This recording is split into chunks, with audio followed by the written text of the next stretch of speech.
We're at GDC catching up on Shadow Tactics, Blades of the Shogun, a new sort of tactical game in the vein of something that we'd be playing in the 90s on PCs, I think. Yes. That's sort of the inspiration here? Yeah, that was my main inspiration because those games kind of got lost, and I really liked them because they're all about like slow planning but like very fast and precise execution, and that's just like a balance of gameplay that I really like. So I wanted to make a game like that, and for stealth I think ninjas are just the best choice. Yeah, because this kind of game is often has been sort of military, World War II or sort of commandos, things like that. It's not been this sort of setting. Yeah, and I think that's like the more natural setting for that. I was always like, I didn't like the World War II setting, so I was like, yeah, I want to do this with ninjas. Actually, the idea is like 7 years old, and it's like really a dream come true to do that game now. Like we've been working for 1 year now on it, and like it's a lot of fun and challenge too. But because we want to make it like modern, have like the controller work, and like a really good experience for people nowadays, and bringing that back, that kind of feel. I think one of the strong points about the game that I saw as well is the sort of the distinctiveness of the characters and their strengths and weaknesses, and that the fact that you have to use them to the best ability. And we got the 5 characters behind you here. Could you tell us a little bit about what they bring? Okay, I will do that. So they're all like very different, and it's very cool how you meet them in the story. It's not just like here's your army and like use them. They have all the like distinct background. So let's start here. He's kind of like a samurai warrior. He's, if you want to take out like more enemy at once, and he has some different skills. So he's kind of the tank, a very unusual stealth character, but he also has some very good purpose in the story. He's very important. So that's the female ninja that can disguise as a geisha. She's the super spy that can distract people. So they can, like, the other characters can move past the enemies. That's the typical ninja. He's very good with vertical. He can like use a grappling hook, jump onto roofs, and drop kill people from down below. And he has a shuriken, of course. That's the very special character. She's Yuki. She has skills like a trapper, so she can whistle and lay traps for the enemies.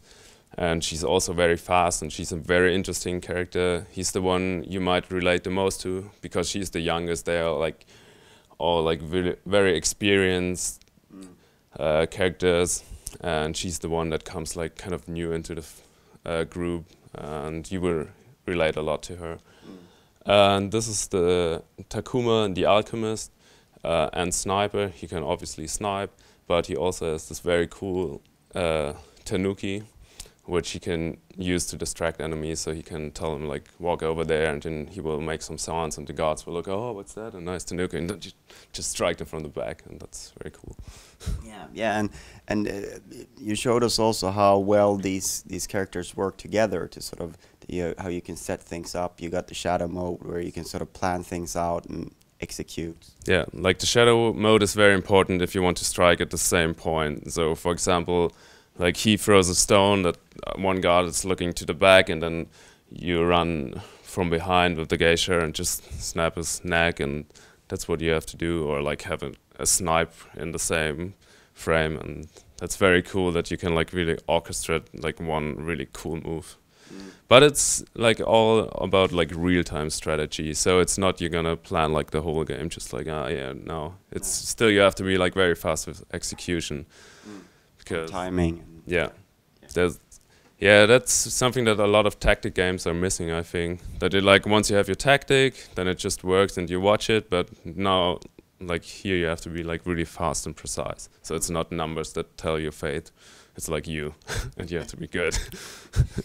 It's at your fingertips, not in the computer.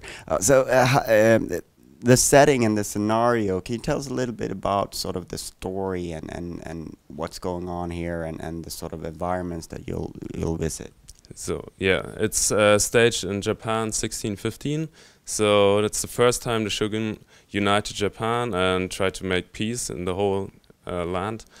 And of course, there were some people that still wanted to have the wars because that was how the economy and everything ran for the last like 300 years before that, which is like historical correct. So the game tries to be in a way historical correct, but it's not a historic game. So we still have our like own characters, but we always look, yeah, okay, what happened about in that time, and like have the environment, everything right. So, and the thing is that the Shogun is casting in the first place like him to build up like a special force to overcome his like dark enemies that work in the shadows, and you like have to like in the end reveal who's like the enemy and yeah, do some assassinations, find it out. But one of the main focus in the story is really the characters and their background and how they fit in the team, because it's like a very different cast. So it's not that they like each other from the start, and they have a lot of disputes. And yeah, I think that's one of the interesting part, because it's not about like, yeah, this epic story and another Shogun and Shogun and Shogun, and you're like, no. It's really about like characters that you care. I think you will love them. All right, and this is not just coming out on PC. PC is sort of a natural platform for this sort of game, and we know what to expect. But you're also bringing it out on PS4 and Xbox One. Yes. Can you tell us a little bit about what differences that means and what you're doing to sort of make that work?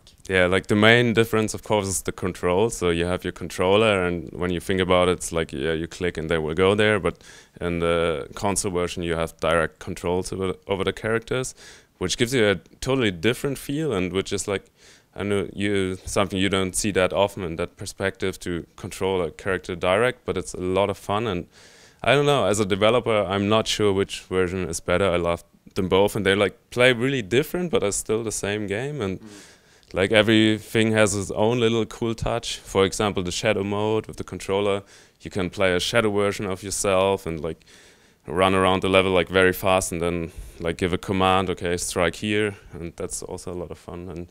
But yeah, like this was one of the very interesting parts in the development, getting the controls for the controller right, and I think we did a very good job at that, and I hope you will like it. It's the same game but different. Yeah, it's weird. Like, I don't know, it's like sometimes I play with the mouse and sometimes with controller, and I play the same level, the same challenges. Obviously, like there are a lot of solutions in that game because it's very open, like how you approach your mission. But that's, yeah, it's different with the controls, and both are really fun. You mentioned that you worked on it for a year now. When's it coming out? When will you be ready with it? So we hope to be finished in fall, late fall. And we're not sure if we launch on PC first or if we do a simultaneous launch. So. All right. Thank you. So when you're playing on PC, will you be able to choose between controller and mouse and keyboard? Of course you will. So on PC you have both versions. That's very cool. On consoles that's not possible. Maybe there will be from peripherals with mouse, but yeah, on PC you have both. Thank you so much for your time. Thank you.